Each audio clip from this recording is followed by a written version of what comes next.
अस्सलामुअलैकुम नाज़रीन, आप देख रहे हैं सियासत टीवी पर प्राइम टाइम न्यूज़ बुलेटिन। मैं हूं नाजिमा। सबसे पहले नजर डालते हैं टाइम्स पर। बीसी रिजर्वेशन के निफाज के लिए जाम इकदाम किए जाएंगे। गांधी भवन में कांग्रेस पार्टी के जायजा इजलास से सदर कांग्रेस महेश कुमार गौड़ का खिताब। बिहार की वोटर अधिकार यात्रा में रियासत की नुमाइंदगी पर भी किया गया गौर। स्पीकर असेंबली ने 5 अरकान असेंबली को किया नोटिस जारी। सुप्रीम कोर्ट के हुक्म के बाद शुरू हुई है कार्रवाई। रियासत में साफ सफाई के मामलात नाकिस। हरीश राव का इल्जाम। वायरल बुखार से होने वाली अमवात पर तशवीश का किया इजहार। मुल्क के दौलतमंद चीफ मिनिस्टर्स में चंद्रबाबू नायडू सरे फहरिस्त। दूसरे नंबर पर अरुणाचल प्रदेश के चीफ मिनिस्टर ममता बनर्जी सबसे गरीब चीफ मिनिस्टर। सिकंदराबाद में बिजली की तार से करंट लगने के हादसे में नौजवान हलाक, 3 शदीद जख्मी। एक हफ्ते के दौरान करंट लगने से 9वीं मौत दर्ज। निजामाबाद मेडिकल कॉलेज में रैगिंग वाकया। कॉलेज इंतजामिया पर वाकये को दबाने का इल्जाम। पुलिस मसरूफ तहकीकात। बीजेपी ने वोट चोरी का ही जुर्म नहीं किया, बल्कि किसानों को कर्ज के बोझ तले दबा दिया। बिहार में तेजस्वी यादव और राहुल गांधी की प्रेस कॉन्फ्रेंस। कश्मीर में मुनज़्ज़म अंदाज में आईएसआईएस के एजेंडे को थोपा जा रहा है। महबूबा मुफ्ती का इल्जाम। जमात इस्लामी के तहत चलने वाले स्कूलों को हुकूमत की तहवील में लेने के फैसले पर उठाए सवाल।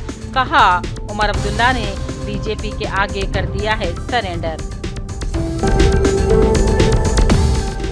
हम अलीगढ़ को हरीगढ़ कर देंगे। यूपी के नायब वजीर आला के बयान पर अलीगढ़ के लोगों में तशवीश। कहा, नाम बदलने से तारीख नहीं बदल जाती। और दिल्ली में अगले 5 दिनों तक बारिश। उत्तर प्रदेश, बिहार समेत कई दीगर रियासतों के लिए भी अलर्ट। राजस्थान और जम्मू में सैलाब जैसी सूरत-ए-हाल। हेडलाइंस आपने देखी। अब पेश है खबरों की तफसील। आज कांग्रेस पार्टी की कारकर्दगी पर मुश्तमिल जायजा इजलास का इनेकाद अमल में लाया गया। इस इजलास में वजीर आला के अलावा दीगर सरकर्दा कायदीन ने भी शिरकत की। इस मौके पर सदर प्रदेश कांग्रेस कमेटी महेश कुमार गौड़ ने खिताब किया और बीसी रिजर्वेशन के अलावा दीगर मसाइल पर भी बात की। उन्होंने कहा, रियासत में बीसी रिजर्वेशन के निफाज के अमल को तेज करने के लिए जामे इक़दाम किए जाएंगे। उन्होंने बिहार में जारी राहुल गांधी की वोटर अधिकार यात्रा में रियासत के कायदीन की शिरकत के लाहे अमल पर भी तबादला ख्याल किया। इसके अलावा पार्टी के दीगर मसाइल और तरक्याती मामलात पर भी तबादला ख्याल किया गया। असेंबली स्पीकर जी प्रसाद कुमार ने सुप्रीम कोर्ट की हिदायत पर बीआरएस पार्टी से मुनहरिफ हो जाने वाले अरकान असेंबली को नोटिस जारी कर दिया है। वाज़ेह है कि बीआरएस पार्टी के टिकट पर कामयाब होने वाले 10 अरकान असेंबली ने कांग्रेस पार्टी में शमूलियत इख्तियार कर ली थी। अब इनमें 5 अरकान असेंबली को स्पीकर ने नोटिस जारी किया है। इनसे पूछताछ मुकम्मल होने के बाद दूसरों को भी नोटिस जारी की जाएगी। उम्मीद है कि आइंदा हफ्ते से पूछताछ का अमल शुरू होगा। चंद्रबाबू नायडू मुल्क के सबसे बड़े दौलतमंद चीफ मिनिस्टर बनकर उभरे हैं। वो 931 करोड़ रुपये जायदाद के मालिक बताए जाते हैं। एडीआर रिपोर्ट में इसका इंकशाफ किया गया है। इस फहरिस्त में सबसे आखिरी मुकाम चीफ मिनिस्टर मगरबी बंगाल ममता बनर्जी का आ रहा है, जो सिर्फ 15 लाख रुपये असजात की मालिक बताई गई है। एसोसिएशन फॉर डेमोक्रेटिक रिफॉर्म्स ने मुख्तलिफ रियासतों के असेंबली और ज़मीनी इंतखाबात से मुक़ब्ल वज़ीर आलाओं की जानिब से फाइल की गई अपनी आमदनी और असजात की बुनियाद पर ये ताज़ा तरीन रिपोर्ट जारी की है। साबिक वजीर UBRS लीडर हरीश राव ने जिले सिद्दीपेट के तिम्मापुर का दौरा किया। उन्होंने वायरल बुखार से फौत हो जाने वाले महलूकीन के अरकान खानदान से मुलाकात की और उन्हें पुरसा दिया। हरीश राव ने इस मौके पर कहा, तिम्मापुर में डेंगू बुखार से 2 अफराद की मौत हो गई और मजीद 40 से 50 अफराद अस्पतालों में जेर इलाज हैं। हरीश राव ने यह कहा कि देहातों को फंड्स नहीं मिल रहे हैं और पंचायत सेक्रेटरीज हड़ताल का नोटिस दे रहे हैं, जिसकी वजह से अवाम को मुश्किलात का सामना करना पड़ रहा है। हरीश राव ने इल्जाम लगाया है कि रियासत भर में कांग्रेस हुकूमत आने के बाद साफ सफाई के नाकिस इंतजामात चल रहे हैं। इदारतुल इल्म महदविया लाइब्रेरी चंचलगुड़ा के जेर एहतमाम हर साल की तरह इस साल भी SSC और इंटरमीडिएट में 90% से ज्यादा नंबरात लाने वाले तलबा की हौसला अफजाई के लिए एक अवार्ड तकरीब का अहतमाम किया गया था। मेरिडियन फंक्शन हॉल मुनक़िदा इस तकरीब में तलबा में मोहम्मद अब्दुल जब्बार खान कैश अवार्ड तकसीम किए गए। इस तकरीब की सदारत अब्दुल जब्बार खान ने अंजाम दी, जबकि जनाब आमिर खान MLC और तर्जुमान मजलिस बचाओ तहरीक अमजदुल्ला खान ने बतौर मेहमान खुसूसी शिरकत की। इस मौके पर कामयाब तलबा और उनके सरपरस्त भी काफ़ी तादाद में मौजूद थे। होनहार तलबा तालिबानों को और इस तकरीब में आज शिरकत करने का फिर से दोबारा शिरकत करने का मौका मिला और मैं बड़ा खुश हूँ कि इतने ज़्यादा तादाद में लोग यहाँ पे हर साल अवार्ड लेते हैं, कैश अवार्ड भी लेते हैं। अपने लेरे अपने ज़ात के खर्चे से जब्बार खान साहब का ये इक़दाम मैं समझता हूँ कि अल्लाह ताला को इतना पसंद है कि वो सालों साल से ये काम करते आ रहे हैं और इसका अजर अब्दुल जब्बार खान साहब को बेशुमार अजर इसका ले रहे हैं। हमारे को इसका हिस्सेदार बनाए, मैं इसका शुक्रिया अदा करता हूँ। एक स्मार्ट देखिए, अब तरक्की होना है तो कुछ ना कुछ हर कदम लॉर्ड्स कॉलेज की जानिब से मीडिया प्लस ऑडिटोरियम में एक बेदारी प्रोग्राम मुनक़िद किया गया था। इस प्रोग्राम में MBA में दाखिले और लॉर्ड्स कॉलेज की ब्रांचेस के हवाले से तलबा और औलिया तलबा को तफसीली मालूमात फराहम की गई। डॉक्टर अशफाक हुसैनी सदर शोबा मैनेजमेंट स्टडीज़ ने इस प्रोग्राम की सदारत अंजाम दी। तलबा को मुफीद मशवरों से नवाजा। अब्दुल मजीद नोमानी ने इस मौके पर खिताब करते हुए कहा, तलबा को आला तालीम हासिल करनी चाहिए और अपने आप को हर चैलेंज के लिए तैयार रखना पड़ेगा। ताहम उनका कहना था, तलबा को रोजगार के बजाय खुद कफीली की तरफ ज्यादा तवज्जो देनी होगी। जनाब MA हमीद माहिर तालीम व कैरियर काउंसलर सियासत हब ने इस मौके पर तलबा को मुल्क भर में मुख्तलिफ कोर्सेज में एडमिशन्स के हवाले से रहनुमाई की। इरशाद अली ने मेहमानों का इस्तकबाल किया। आखिर में शुक्रिया भी अदा किया गया।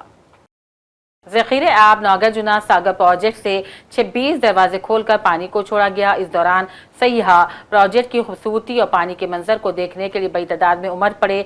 प्रोजेक्ट के 26 दरवाजे खोलकर पानी को छोड़ा गया, जिससे इलाके में सयाहों की दिलचस्पी मजीद बढ़ गई और वह इस खुदरती मंजर को देखने के लिए बड़ी तादाद में प्रोजेक्ट पहुँच रहे हैं। जेवरात के नाम से हिंदुस्तान और दुनिया भर में मशहूर मलाबार ब्रांच नए नए जेवरात की रस्म कुशाई के लिए जाना जाता है। इस बार मलाबार ने वियाना नाम से एक नया जेवरात की दुनिया में लॉन्च किया है। अब मलाबार टोली चौकी ब्रांच ने भी वियाना के नाम से एक नए जेवर को मार्केट में उतारा है। ब्रांच इंतजामिया के मुताबिक वियाना के जेवरात मियारी अंदाज में तैयार किए गए हैं, जो खवातीन सारिफीन के ज़ौक़ व शौक़ पर पूरा उतरने के लिए तैयार है। इंतजामिया ने मीडिया के सिलसिले में तमाम तफसीलात बतलाई हैं। नमस्ते, मेरा नाम संजना है। मैं हैदराबाद के मेहंदीपट्टनम टोली चौकी के मलाबार गोल्डन डायमंड्स के स्टोर में हूँ। यहाँ पे वियाना कलेक्शन जो है वो न्यूली लॉन्च हुआ है और इनका जो ब्यूटीफुल स्टेटमेंट नेकलेसेस पीस है डायमंड्स के, वो बहुत ही सुंदर है।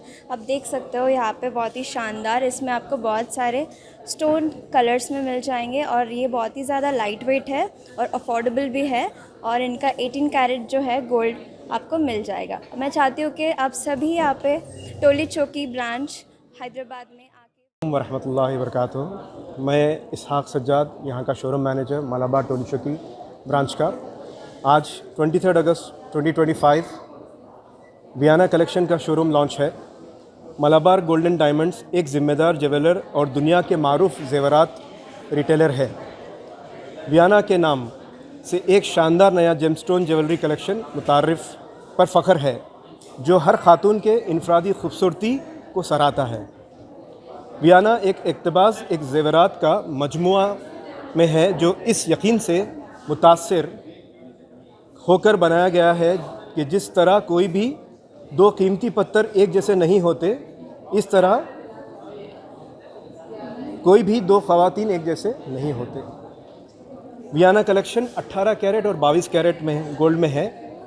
इस जेमस्टोन के ज्वेलरी फेस्टिवल पर हमारे कस्टमर्स को मिलेगा up to 25% off on value addition charges पर पूरे जेमस्टोन और अनकट डायमंड पर ज्वेलरी पर। ये ऑफ़र है 7 सितंबर 2025 तक। लॉन्च पर तस्वीरा मिस्टर निजामाबाद सरकारी मेडिकल कॉलेज में सीनियर तलबा की जानिब से एक MBBS तालिब इल्म को रैगिंग का निशाना बनाने का सनसनीखेज वाकया पेश आया। मुतासिरा तालिब इल्म राहुल, जो पटनचेरू हैदराबाद का रहने वाला बताया जाता है, उसने इल्ज़ाम लगाया है कि ड्यूटी अंजाम देने के बावजूद उसे गैर हाजिर दर्ज किया गया और उसके एतराज़ जताने पर तकरीबन 10 तलबा ने उसे शदीद ज़द्दोकोब किया। ज़राए के मुताबिक कॉलेज इंतज़ामिया वाक़े को दबाने की कोशिश कर रही है, जबकि पुलिस ने मुतासिरा की शिकायत पर तहकीकात शुरू कर दी। SHO वन टाउन ने कहा, हक़ाइक़ की जांच के बाद कार्रवाई की जाएगी। अवामी हल्के इस वाक़े पर बरहमी जाहिर करते हुए सख्त कार्रवाई का मुतालबा कर रहे हैं। రజ్జు పెరుగుతూ పోయి ఈ రోజుకి నా అటెండెన్స్ రిజిస్టర్లు నా అటెండెన్స్లో వాళ్ళు మ్యానిపులేట్ చేసి నా అటెండెన్స్లో మార్చే వరకు వచ్చింది సార్. అందుకని ఎందుకు మార్చారు అని నేను వెళ్ళి అడిగాను సార్. ఎందుకు మార్చారని వెళ్ళి అడిగితే వాళ్ళు నువ్వెవడికి నన్ను అడగడానికి నేనే నీకు చెప్పేది అని లేబర్ రూమ్ అంటే డెలివరీలు అయ్యే రూమ్స్ అంటే అక్కడనే చాలా అరిచారు సార్. ఇంకా నేను వచ్చేసాను సార్. వచ్చేసిన తర్వాత వాళ్ళు ఆ ఇష్యూని ఒక పెద్ద కాలేజ్ ఇష్యూలాగా చేసి ఒక పెద్ద బ్యాచ్ ఇష్యూలాగా చేసేసి 5 రోజుల్లో జరగబోయే వినాయక చవితికి లింక్ పెట్టారు సార్. వినాయక చవితి జనరల్గా ఫైనల్ ఇయర్స్ అంటే మేము మా బ్యాచ్ వాళ్ళు చేస్తాం సార్. మీరు ఎట్లా చేస్తారో మేము చూస్తాము. అసలు ఆ వినాయక చవితి ఎట్లా అంటే ఒక పర్సనల్ థింగ్ని ఒక పెద్ద బ్యాచ్ థింగ్లా చేశారు సార్. చేసి అసలు మీరు ఏం చేస్తారో చేసుకోండి, అసలు నన్ను కాలేజ్లో ఎట్లా చూస్తా నేను కాలేజ్లో తొక్కకపోతే చూడండి చాలా బెదిరించారు, చాలా భయపెట్టారు సార్. దానికి లింక్ పెట్టి సరే మాట్లాడదాము, సెటిల్ చేసుకుందాము అని చెప్పేసి ఈరోజు నన్ను రూమ్ నెంబర్ 302కి పిలిచారు సార్. ఇక్కడ room number 302 government general hospital వాళ్ళ ఇంటర్న్స్ హాస్టల్ అంటారు సార్. అది 302కి పిలిచారు. పిలిస్తే మాట్లాడదామని పోయినాం సార్. దాదాపు ఒక 15 మంది ఉండే సార్ వాళ్ళు. నేను నాతో పాటు ఒక ఇద్దరిని తీసుకుపోయాను. ఇంకా మా హాస్టల్ వాళ్ళు ఒక 5-6 మంది ఉండే సార్. शहर में बिजली के खुले तारों से करंट लगने के हादसात की खबरें मुसलसल सामने आ रही हैं। आज भी सिकंदराबाद में एक और अफसोसनाक सानहा पेश आया। एक नौजवान जो महाराष्ट्र के नांदेड़ का रहने वाला बताया जा रहा था, बोलाराम रिसाला बाजार में एक टेंट हाउस में कूलिंग के काम पर था। एक प्रोग्राम के दौरान वो टेंट और दीगर 3 अफराद उसे हटा रहे थे कि अचानक बिजली की जद में आ गया और ऐसे वक्त यह वाकया पेश आ गया जब लक्की लोहे के जाल पर खड़ा टेंट हटा रहा था। जाल पर मौजूद लक्की समेत नीचे मौजूद 3 अफराद भी करंट का निशाना बन गए। जाल पर खड़ा लक्की फौरन जमीन पर गिर पड़ा, जबकि नीचे मौजूद दीगर 3 अफराद जख्मी हो गए। जख्मियों को अस्पताल मुंतकिल किया गया, लेकिन रास्ते में ही लक्की जांबर ना हो सका। वाज़ेह है कि ये करंट शॉक से हफ्ते भर में शहर में नवी मौत दर्ज की गई है, जो कि काबिल अफसोसनाक है।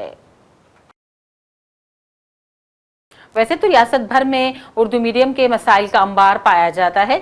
ऐसे में निजामाबाद में उर्दू मीडियम स्कूलों के मसाइल पर नासिर खान, सोहेल परवेज, मोहम्मद सनाउद्दीन और आरिफ बेग पर मुश्तमिल एक वफ्द ने MLC जनाब अमीर खान साहब से मुलाकात की और वफ्द ने बताया हाई स्कूल और UPS उर्दू मीडियम स्कूलों में कई असातिज़ा के ओहदे बरसों से मखलूआ है, जिसकी वजह से तलबा का तालीमी मेयार मुतासिर हो रहा है। आमिर साहब ने यकीन दहानी करवाई कि वज़ीर आला और वज़ीर तालीम से ज़ाती तौर पर इस सिलसिले में खुद बात करेंगे ताकि जल्द ओहदों की मंजूरी दी जा सके। उन्होंने कहा उर्दू स्कूलों के मसाइल का हल हुकूमत की तरजीहात में शामिल होना चाहिए। लब्बैक हज सोसाइटी करीमनगर के ज़ेर एहतमाम 2026 का पहला हज तरबियती कैंप का कामयाबी से इनेकाद अमल में लाया गया। हाफिज वसीम सादिक साहब जॉइंट सेक्रेटरी लब्बैक हज सोसाइटी के मुताबिक हज तरबियती कैंप का पीकॉक बैंक्वेट हॉल में कामयाब तौर पर इनेकाद अमल में लाया गया। हाफिज मोहम्मद वसीम अहमद साहब ने हज के मुतालिक जो चीज़ें पेश आती हैं इस पर इजहार ख्याल फरमाया। आज़मीन हज ने कसी तादाद में शिरकत की और बयान को बगौर समात फरमाया। किया था कि अल्लाह की मोहब्बत में उन्होंने अपने शौहर को छोड़ दिया, अपने घर बार को छोड़ दिया और जंगल में, बियाबान में, सहरा में आकर बस गई थी और उस वक्त उन्होंने कहा था इल्ला युज़य्युना, जब अल्लाह ने हमको हुक्म दिया है कि मुझे और मेरे बच्चे को इस जंगल में छोड़ दिया जाए, वो अल्लाह हमको ज़ाय नहीं करेगा। उनका ईमान इतना पुख्ता, अल्लाह की ज़ात पर यकीन इतना मजबूत था कि अल्लाह ने उनकी उस ईमान के नतीजे में उस पूरे शहर को आबाद किया। और उन्हीं के सदक़े में अल्लाह तबारक व तआला ने जमजम के चश्मे को हज़रत इस्माइल अलैहिस्सलाम के कदमों के जरिए जारी किया, जो क़यामत तक बाकी रहेगा। और जिस पानी के बारे में अल्लाह के नबी ने फरमाया कि तुम जिस नीयत से पानी पियोगे, अल्लाह उसमें वो नीयत को तुम्हारी पूरी करेगा। उस पानी में अल्लाह ने शिफा भी रखी है, उस पानी में अल्लाह ने सेहत भी रखी है, बेशुमार तासीर है। ये किनकी कुर्बानियों का नतीजा था। ये हज़रत हाजरा की। वरंगल के मारूफ मकबूल शायर इकबाल दर्द के 90वें शेरी मजमुए तलातु में दर्द और मुशायरे की रस्म इजराई तकरीब शानदार अंदाज में इस्लामिक इंफॉर्मेशन सेंटर पोचम्मा मैदान में नमाज ज़ोहर के बाद मुनक़िद हुई। इस अदबी तकरीब में इदारे अदब इस्लामी के कौमी नायब सदर जुनूब हिंद अबू नबील ख्वाजा मासिउद्दीन, तेलंगाना सदर मोहम्मद शोएब उल हक तालिब, डॉक्टर नाज़िम अली की कसीर तादाद के अलावा मुकामी शुरा ने शिरकत की। इदारा अदब इस्लामी वरंगल की जानिब से मोहतरम जनाब इकबाल दर्द साहब, जो कि यहाँ के सदर इदारा भी है और नायब सदर इदारा तेलंगाना भी है, उनका नवा जो है मजमूए कलाम तलातुम दर्द के उन्वान से जो है अल्हम्दुलिल्लाह शाये होकर रस्म इजरा हुआ है।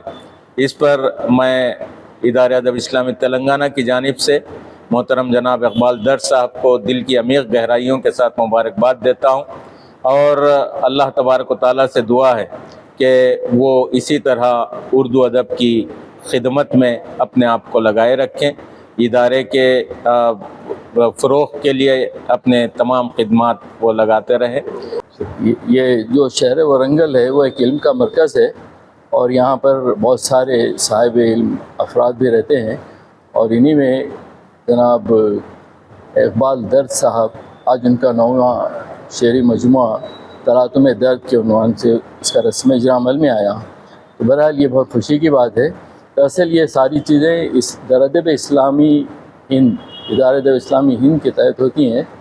तो उसका एक ख़ास मकसद है, ये एक नज़रियाती इदारा है जिसका मकसद ये है कि साले और तामीरी अदब को फ़रोग़ दिया जाए। तो इसलिए जब हम मुताला करते हैं इकबाल दर्द साहब की तलातुम दर्द का, तो वो वही अफ़कार, वही ख़यालात पेश करते हैं जो यानी अदब और इस्लाम से मुताल्लिक़ होती हैं। एक सालेह इस्लाही अदब, तामीरी अदब, इस तरह के उनके अशार हैं। तो बहरहाल इसका मकसद ये है इदारे अदब इस्लामी का कि नौजवानों में एक ऐसा अदब तख्लीक़ पाए जो सालेह हो, तामीरी हो। अब नजर चंद अहम कौमी खबरों पर। राहुल गांधी और तेजस्वी यादव की बिहार में वोटर अधिकार यात्रा जोर शोर से जारी है। आज इस यात्रा के दौरान दोनों कायदीन ने अररिया में मुश्तरका प्रेस कॉन्फ्रेंस से खिताब किया। इस मौके पर मोदी हुकूमत की नाकाम पॉलिसियों का जिक्र करते हुए कहा गया है कि जहां बीजेपी ने वोट चोरी का संगीन जुर्म किया है, तो वहीं किसानों के साथ मुल्क में बदतरीन नाइंसाफी करते हुए कर्जों के बोझ तले दबा दिया गया। हम लोग तो जनता के हनुमान हैं, वो व्यक्ति विशेष के हनुमान हो सकते हैं। देखिए, हम चाहेंगे कि मुद्दे पे बात हो। चिराग पासवान आज का इशू नहीं है, मुद्दा नहीं है, ना जनता उनको पूछती है। आज लोकतंत्र की हत्या की जा रही है, संविधान को मिटाया जा रहा है। तो चिराग पासवान से अगर आप सवाल जो पूछ रहे हैं, हम इस पर कोई टिप्पणी नहीं करेंगे, लेकिन उनको सलाह जरूर देंगे। किसानों के लिए अलग अलग आइडियाज़ हैं, ये हम मिलकर यहाँ पे मैनिफेस्टो बनाएंगे और काम उस पे काम चल रहा है। बट बेसिक आइडिया ये है कि हिंदुस्तान के, बिहार के किसान की प्रोटेक्शन होनी चाहिए। जो उस पे कर्ज का जो वजन है वो कम किया जाना चाहिए और किसान को जो लास्ट मिनट पे उस पर आक्रमण होता है, एक्सपोर्ट्स, इंपोर्ट्स, स्टोरेज फैसिलिटी ना देकर, उन चीज़ों पर हम काम करना चाहते हैं। बट बिहार स्पेसिफिकली हमारा मैनिफेस्टो कमेटी उस पर काम करती है। को यहाँ थोड़ा बिहार में घूमना चाहिए, मतलब हर रोज हमें लोग मिल रहे हैं जो जिंदा हैं उनको मार दिया है, 5-6 बार वोट किया है, उनका वोट काट दिया है। तो पता नहीं चुनाव आयोग किस बात की बात कर रहा है। बिहार में थोड़ा भी जाइए, यहाँ अभी सड़क के बाहर मुझे किसी ने बोला कि मेरा वोट काट दिया है। क्योंकि यहाँ अररिया में भी 1 लाख। देखिए, बड़ी इंटरेस्टिंग बात मैं आपको बताता हूं। अब मैंने एक भारत जोड़ो यात्रा की, उसके बाद मणिपुर से महाराष्ट्र मुंबई तक यात्रा की, और ये अब तीसरी यात्रा है, वोटर अधिकार यात्रा। इसमें बड़ी इंटरेस्टिंग बात निकल रही है जो पिछले 2 यात्राओं में नहीं थी। इसमें क्या हो रहा है, छोटे छोटे खबर राहुल गांधी और तेजस्वी ने बिहार के जिले पूर्णिया में बाइक यात्रा निकाली और लोगों से मुलाकात की। याद रहे कि तेजस्वी की क़यादत में वोटर अधिकार यात्रा निकाली जा रही है और इस यात्रा को बड़ी तादाद में अवाम की ताईद हासिल है। वज़ीर दिफा राजनाथ सिंह ने इंडियन एयरफोर्स स्पेस कॉन्फ्रेंस में हिंदुस्तान के खलाई विजन की तारीफ की और उन्होंने कहा, जब शुभांशु खला में गए थे तो उन्होंने न सिर्फ मुसल्लह अफवाज का और हिंदुस्तान का नाम रोशन किया बल्कि पूरी इंसानियत का नुमाइंदा बने। उन्होंने कहा, आपकी शिराकत तारीख में दर्ज की जाएगी। राजनाथ सिंह ने कहा कि शुभांशु ने खला में काश्तकारी भी की, जो कि एक बड़ा कारनामा है। समस्त देशवासियों को आप सब पर भी नाज है, और नाज इसलिए है कि आप सब ने देशवासियों का मस्तक ऊंचा किया है। साथियों, हम बचपन से ही आसमान को बड़े कौतूहल से देखते आए हैं। आप में से कुछ लोग गर्मी के मौसम में रातों में छत पर जरूर सोए होंगे। मैं तो सोया हूं, पता नहीं आप सोए हैं कि नहीं सोए हैं। हम सब जब सोते थे तो कभी आसमान के रंग को देखते थे तो कभी हम लोग तारों को देखते थे। हमें लगता था कि काश हमारे पास भी पक्षियों की तरह ही पंख होते और हम उड़कर आसमान तक जाते। कहने का मतलब है कि करीब करीब हम सब का सपना हमेशा से आकाश छूने का रहा है। आज हम सब जिनके स्वागत समारोह में एकत्र हुए हैं, इन्होंने अपने साथ साथ हमारे सपनों को भी जिया है, और मुझे लगता है कि हमारे सपने हमें शुभांशु से और शुभांशु को हमसे स्वाभाविक रूप से जोड़ रहे हैं। साथियों, यदि स्पेस और उसके एलिमेंट्स के साथ हमारे रिश्ते की बात की जाए तो आप देखिए कि स्पेस हमारी प्रकृति का तो पार्ट है ही, साथ ही साथ हमारे ऋषियों ने हमेशा से स्पेस को अध्यात्म, धर्म और ज्योतिष की दृष्टि से देखा ही है। उन्होंने इसे जिज्ञासा और रिसर्च की दृष्टि से भी देखा है।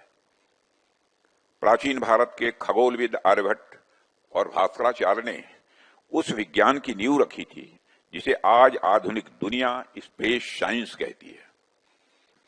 हमारे पूर्वज स्पेस को लेकर एक बेहद समृद्ध विरासत हमें सौंप गए, और आज आप देखिए कि वही परंपरा हमारे वैज्ञानिकों, हमारे युवाओं और हमारे अंतरिक्ष यात्रियों में उसी जिज्ञासा और साहस के रूप में जीवित है। यहाँ पर बहुत सारे लोग ऐसे होंगे जो कि साइंस बैकग्राउंड के हैं, और हम सभी जानते हैं कि स्पेस साइंस यह विज्ञान का एक फ्रंटियर एरिया है। जम्मू कश्मीर में जमात इस्लामी के तहत चलने वाले स्कूलों को हुकूमत के तहत तहवील में लेने के हुकूमत के फैसले पर महबूब मुफ्ती ने गहरी तशवीश का इजहार किया और कहा, बीजेपी की मरकजी हुकूमत जम्मू कश्मीर में बड़े मुनज़्ज़म अंदाज में RSS के एजेंडे को लागू करने की कोशिश कर रही है। उन्होंने कहा, कश्मीर के लोगों ने फारूक अब्दुल्ला की जमात नेशनल कॉन्फ्रेंस को उम्मीद के साथ वोट दिया था, मगर अब ऐसा मालूम होता है कि वज़ीर आला उमर अब्दुल्ला ने बीजेपी के आगे खुद को सरेंडर कर दिया है। मुझे लगता है कि ये मतलब एज अ कश्मीरी मुझे लगता है एज अ कि ये जो लोगों का जो भरोसा है उन पे क्या गुजरी होगी, मैं उसका अंदाजा नहीं लगाना चाहती, क्योंकि पिछले इलेक्शन में तमाम लोगों ने अपनी आइडियोलॉजी से बालातर उठ के, चाहे वो जमात इस्लामी थे, चाहे अहले हदीस थे, चाहे एम्प्लॉयज थे, चाहे टीचर्स एसोसिएशन थी, चाहे नौजवान थे, सब ने सोचा कि एक ही जमात को वोट देंगे ताकि ये जो तूफान आ रहा है हम पे मरकज की तरफ से, इसको शायद एक जमात रोक पाएगी, एक ही जमात रोक पाएगी, क्योंकि पीडीपी को तोड़ फोड़ करके पीडीपी लगता था लोगों को ये खत्म हो चुकी है, ये मुकाबला नहीं कर पाएगी। तो ऐसे में ये होना, और अभी आपने देखा कुछ देर पहले जो हमारी उर्दू जबान है सरकारी दफातर में से उसको तकरीबन खारिज किया जा रहा है। हमारी किताबों, हमारे जो सिलेबस है, जो करिकुलम है, उसमें जो है हमारे शेखुल आलम रहमतुल्लाह अलैह हैं, या हमारे अल्लामा इकबाल साहब हैं, या इसी तरह जो हमारे आगा शाहिद साहब हैं, उनको बिल्कुल उससे अलग किया जा रहा है। तो सरकार जो है खामोश है, और इस बार तो सरकार हिस्सा बन गई है। आपको याद होगा 2016 और 17 में जब यहाँ बहुत हालात खराब हुए, पथराव रोके ना रुके, दिल्ली से इतनी बड़ी टीम आ गई, बड़े बड़े मिनिस्टर्स की, बड़े बड़े पॉलिटिशियंस की, और हुर्रियत के दरवाजों पे गई कि आप दरवाजा खोलिए, हमसे बात कीजिए, दरवाजे बंद कर दिए। यानी इतने हालात खराब थे। उस वक्त मेरे ऊपर बहुत प्रेशर आया था कि आप जमात इस्लामी के ऊपर क्रैक डाउन कर लीजिए, बैन कर लीजिए, इनको पीएसए लगा लीजिए, इनके एसेट सीज का जो अब हो रहा है, जो इस वक्त की सरकार इस वक्त कर रही है। मगर मैंने सोचा कि अगर मैं अपने ही लोगों पे बिला वजह इस किस्म की कार्रवाई, या तो कोई सबूत हो कि भाई इस वक्त ये कुछ ऐसा कर रहे हैं तो आप कोई एक्शन लोगे, मगर सिर्फ इनकी आइडियोलॉजी की वजह से किसी ने जाके दिल्ली में चुगली खाई थी कि भाई वहां जो भी कुछ कर रहे हैं वो जमात इस्लामी के लोग कर रहे हैं, जो पथराव हो रहा है। जो यूपी के नायब वजीर आला केशव प्रसाद मौर्य ने गुज़िश्ता रोज एक बयान देते हुए कहा, यूपी की हुकूमत अलीगढ़ शहर का नाम बदलकर इस शहर को हरिगढ़ करने का इरादा रखती है। इस बयान पर अलीगढ़ के मुसलमानों, खासतौर पर अलीगढ़ मुस्लिम यूनिवर्सिटी के तलबा ने तशवीश का इजहार किया और कहा, हुकूमत को नाम बदलने की पॉलिसी के बजाय रियासत की तरक्की पर ज्यादा तवज्जो देनी होगी। हम नाम बदलने की बात नहीं कर रहे हैं, हम उन नामों को वापस लाने की बात कर रहे हैं जो मुगल आक्रांताओं ने बदले थे। अयोध्या को फैजाबाद किया गया था तो वापस अयोध्या किया, तो इसमें कोई बुराई नहीं। हमें पुराने नाम में आना है। अलीगढ़ से अली का कहीं कोई वास्ता नहीं है। ये हरिदास जी की जन्मभूमि है। इसका पहले नाम कोल हुआ, उससे पहले रामगढ़ भी था। तो अगर वो हरिगढ़ होता है तो उसमें कोई आपत्ति किसी को नहीं होनी चाहिए, क्योंकि ये सनातन की भूमि है और सनातन के जो पुराने नाम हैं जिनको आक्रांताओं ने बदला था। आजादी का मतलब यही होता है कि आप गुलामी के चिन्हों को मिटाएं। आप गुलामी को साथ ढोकर के चलेंगे तो फिर आजादी किस बात की। आज हम आजाद भारत में हैं। आजाद भारत में सनातनी होने के नाते हम चाहते हैं कि हमारे जितने भी पुराने नाम हैं, पुराने मूल्य हैं, पुराने मानबिंदु हैं, उन सबको वापस आना चाहिए। अयोध्या में भगवान श्री राम का मंदिर बना है। इसी क्रम में जितने भी हमारे आक्रांताओं ने हमारे मंदिरों को ध्वस्त किया है, उनका पुनरुद्धार होना चाहिए, उनको पुनर्जीवित करने की आवश्यकता है। और जितने भी नाम परिवर्तन हुए हैं, अभी जैसे जलालाबाद हमारा परशुरामपुरी हो गया, भगवान परशुराम जी के नाम से था, तो इसी तरीके से अलीगढ़ जो है वो हरिगढ़ होना चाहिए और हम इस चीज का पूर्ण समर्थन करते हैं। देखिए, अलीगढ़ जो है बहुत ही हिस्टोरिकल जगह है और ये पूरे विश्व में जो है मुल्क का जो है एक नाम रोशन किए हुए है। बहुत सारे लोग हमेशा अलीगढ़ का नाम हरिगढ़ करने की बात करते हैं, लेकिन मैं दो बातें कहता हूँ कि हमारे प्राइम मिनिस्टर जब भी अलीगढ़ आते हैं तो उन्होंने वो दो चीज़ों का जिक्र बहुत करते हैं। एक तो अलीगढ़ में जो उनके दोस्त थे जो उनके घर जाते थे, दूसरे ये कि ताले का जिक्र, यानी अलीगढ़ जो है वो बाकायदा तौर पर आत्मनिर्भर बनाने में और मुल्क को मजबूत करने में, उसकी आर्थिक स्थिति को मजबूत करने में अलीगढ़ का बड़ा रोल है। दूसरी बात, हमारे मुख्यमंत्री साहब जब भी आते हैं वो हमेशा अलीगढ़ में जो है अलीगढ़ की बात करते, कभी भी उन्होंने ऐसी बात नहीं कही जो इंडिकेट करता हो कि इसका नाम बदलना चाहिए। तीसरी बात है कि जहां जहां भी चीजें बदली हैं, आप ये देखिए जैसे इलाहाबाद है, उसका नाम प्रयागराज हुआ, लेकिन आज भी इलाहाबाद हाई कोर्ट का नाम इलाहाबाद हाई कोर्ट है। इलाहाबाद विश्वविद्यालय का नाम इलाहाबाद विश्वविद्यालय है। लेकिन इस तरह की बात कहना, तो मुझे लगता है कि कहीं ना कहीं लोग चीजों को पोलराइज करने की कोशिश कर रहे हैं। और मैं समझता हूं कि इस मुल्क में जो दो धाराएं बह रही हैं, एक तो प्राइम मिनिस्टर, दूसरे योगी आदित्यनाथ, जो इस प्रदेश को मजबूत करने में अपना योगदान दे रहे हैं। हम उम्मीद करते हैं। और मुल्क भर में मानसून का असर जारी है। दिल्ली, यूपी समेत कई रियासतों में मुसलसल बारिशें हो रही है। महकमा मौसमियात ने 24 से 26 घंटों तक जम्मू कश्मीर, हिमाचल प्रदेश, उत्तराखंड, हरियाणा, पंजाब, दिल्ली, एनसीआर, राजस्थान और बिहार में हल्की से शदीद बारिश के इम्कान का इजहार किया। मुल्क के दीगर रियासतों में भी बारिश की वार्निंग जारी कर दी गई है। कि सड़कों पर खड्डा हो चुके हैं, कोई सुविधा नहीं है यहाँ पर। अभी क्या है कि लेडीज पैदल आ रही थी तो काफी परेशानी होती थी, उसे हम क्या है कि यहाँ उड़वादेन निकाला था, अभी पानी से निकाला था। तो इस चीज को गंभीरता से देखते हुए प्रशासन को क्या है कि तुरंत कार्रवाई करनी चाहिए। कुछ प्रशासनिक अधिकारी क्या है रोड पे छोड़ना चाहिए, पुलिस सतर्क रहनी चाहिए। कोई हादसा हो जाए तो उसका जिम्मेदारी कौन रहेगा। एमएलए, एमपी है यहाँ के जो भी सांसद है उसको ध्यान देना चाहिए। निजी व्याकरण के तौर पर काम पर जाना पड़ता है। क्या है कि मैं अभी बहुत मुश्किल से क्या है कि बीच रोड से आया हूँ, तो मैं जानता हूँ किस तरह जा रहा हूँ, क्योंकि डेली यूजेज का काम है तो उसको बहुत ही करना पड़ना जरूरी है। भरा पड़ा है, सर्विस रोड सारे बंद पड़े हुए, कॉलोनियों में पानी चला गया, पूरे घरों के अंदर पानी भर रहा है दबा के। मतलब स्थिति इतनी खराब है दोसा की, कहीं मोटरसाइकिल भी आदमी ले जा नहीं सकता। मेरे को बाईपास आया हूँ, लेकिन बाइक खड़ी करके कार लेके आया हूँ, क्योंकि जाने के आने के लिए कहीं जगह नहीं है। दौसा जिले में लगातार 24 घंटे से बारिश हो रही है। गड्ढे नालियों में अत्यधिक पानी भरा पड़ा है। नीची जगहों में बहुत ज्यादा अधिक पानी भरा हुआ है। नीची कॉलोनियों में आने जाने के रास्ता बंद हो चुके हैं। बाजारों में जाने की समस्या हो रही है। इधर देखो नालियां फुल भरी पड़ी हैं, रास्ते में बहुत से गड्ढे पड़े हुए हैं। और दूसरी जानिब दिल्ली हुकूमत ने जमुना के पानी की सतह बढ़ने की वजह से यमुना के किनारे रहने वाले लोगों के लिए खैमे लगाकर उन्हें आरजी रिहाइश गाहों में भेज दिया है। जमुना के पानी की सतह खतरे के निशान से पार करने के बाद नदी के किनारे मौजूद लोगों को महफूज मुकामात पर मुंतकिल किया जा रहा है और उनके लिए बुनियादी ज़रूरतों का भी इंतज़ाम किया गया है। जम्मू के कई इलाकों में तूफानी बारिशें और बादल फट पड़ने के नतीजे में बाढ़ आ गई है, जबकि बाढ़ से एक पुल के टूटने की भी खबर से जम्मू में IIM की रियासती इलाके में भी बाढ़ की वजह से इमारतों की पहली मंजिल पूरी तरह से पानी में डूब गई है। हुक्काम ने NDRF की मदद से रिहायशियों को महफूज मुकामात पर पहुंचा दिया है। हुक्काम ने कहा बाढ़ से मुतासिर लोगों के लिए कैंप्स लगाए गए हैं और उनके रहने और खाने पीने का भी इंतजाम किया जा रहा है। पानी कैसे पीछे से जो पोल से वहाँ से भी अंदर पानी आ रहा था, तो हम लोग हम ग्राउंड फ्लोर पे, फिर हम फर्स्ट फ्लोर पे चले गए थे। पूरा ग्राउंड फ्लोर पूरा भर गया, पूरा पानी से भर गया। हमारी फ्रिज सब सामान ऊपर पानी में फ्लोट कर रहा है। सारा सामान। अब ये इन्होंने आपको रेस्क्यू किया, SDRF को बोट लेकर? अभी हम सेफ फील कर रहे हैं अभी आकर, नहीं तो पानी पूरा भर चुका है, फर्स्ट फ्लोर तक आ रहा है। ये पानी आया कैसे? इतना बारिश हुई है क्या? सब पता नहीं, कुछ लोग बोल रहे हैं कि कैनाल में भी वो ब्लैक फ्लो था, तो ये थोड़ा ग्राउंड लेवल पे इसलिए भर गया है। अभी हमें भी नहीं पता। पहली बार आया यहाँ पे पानी? इससे पहले भी सुना है कि आया है पिछले साल, पर वो कम था, इतना नहीं भरा है। इसमें मैं ये बताऊंगा कि अचानक से जो बारिश स्टार्ट हुई, हमें अंदेशा था क्योंकि प्रोडिक्शन थी कि बारिश होने वाली है।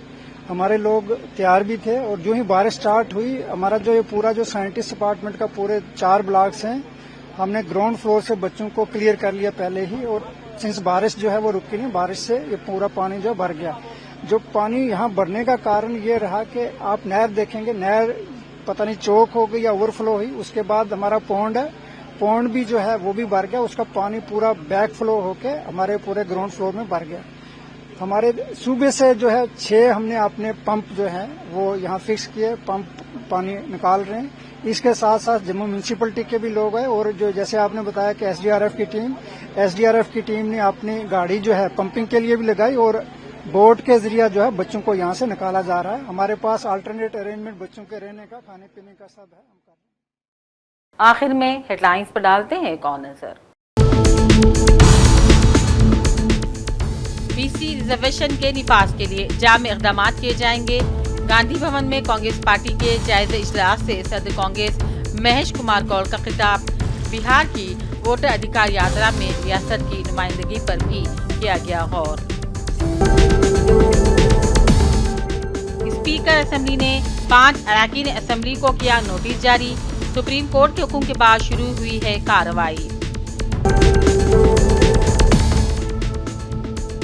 रियासत में साफ सफाई के मामलात नाकिस। हरीश राव का इल्जाम। वायरल बुखार से होने वाली अमवात पर तशवीश का किया इजहार। मुल्क के दौलतमंद चीफ मिनिस्टर्स में चंद्रबाबू नायडू सरे फहरिस्त। दूसरे नंबर पर अरुणाचल प्रदेश के चीफ मिनिस्टर ममता बनर्जी सबसे गरीब चीफ मिनिस्टर। सिकंदराबाद में बिजली की तार से करंट लगने के हादसे में नौजवान हलाक, 3 शदीद जख्मी। 1 हफ्ते के दौरान करंट लगने से 9वीं मौत दर्ज। निजामाबाद मेडिकल कॉलेज में रैगिंग वाकया। कॉलेज इंतजामिया पर वाकये को दबाने का इल्जाम। पुलिस मसरूफ तहकीकात। बीजेपी ने वोट चोरी का ही जुर्म नहीं किया, बल्कि किसानों को कर्ज के बोझ तले दबा दिया। बिहार में तेजस्वी यादव और राहुल गांधी की प्रेस कॉन्फ्रेंस। कश्मीर में मुनज़्ज़म अंदाज में आईएसआईएस के एजेंडे को थोपा जा रहा है। महबूबा मुफ्ती का इल्जाम, जमात इस्लामी के तहत चलने वाले स्कूलों को हुकूमत की तहवील में लेने के फैसले पर उठाए सवाल। कहा, उमर अब्दुल्ला ने बीजेपी के आगे कर दिया है सरेंडर। हम अलीगढ़ को हरीगढ़ कर देंगे। यूपी के नायब वजीर आला के बयान पर अलीगढ़ के लोगों में तशवीश। कहा, नाम बदलने से तारीख नहीं बदल जाती। और दिल्ली में अगले 5 दिनों तक बारिश। उत्तर प्रदेश, बिहार समेत कई दीगर रियासतों के लिए भी अलर्ट। राजस्थान और जम्मू में सैलाब जैसी सूरत-ए-हाल। इसी के साथ प्राइम टाइम बुलेटिन का सिलसिला अब यहीं अख्तिताम को पहुंचता है। पूरी टीम के साथ दीजिए इजाजत। देखते रहिए सियासत टीवी। अल्लाह हाफिज।